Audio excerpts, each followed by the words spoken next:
Libreville s'est réveillé samedi avec ce dossier de la CPI presque déjà oublié par une bonne partie de l'opinion publique.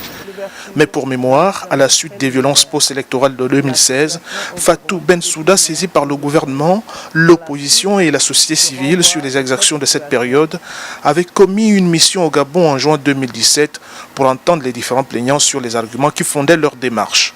Un an plus tard, la décision du bureau du procureur déduisant de l'inopportunité des enquêtes sur le cas Gabon déroute le camp de ceux qui militaient en faveur des sanctions contre les autorités gouvernementales.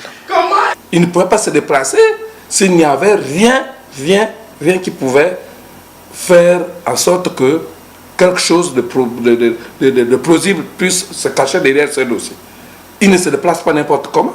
Le fait d'avoir envoyé le juge au Gabon, cela veut dire que le dossier était consistant. Mais nous ne désespérons pas.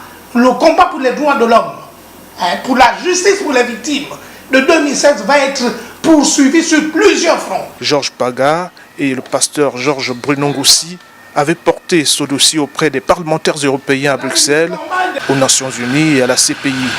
Leur cause n'a pas été entendue, bien qu'ils affirment continuer le combat, un combat qui ne vaut plus la peine d'être mené, selon d'autres observateurs. Entre violence et crime, je pense qu'il y a la charge des mots et le poids des mots. Et ici, on pourrait donc parler de violence post-électorale. Donc nous sommes convaincus parce que cela ramène un peu de la sérénité, une information claire pour que les Gabonais passent désormais à autre chose.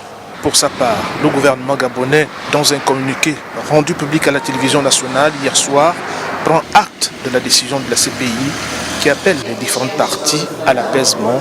Cela l'aurait de nouvelles échéances électorales.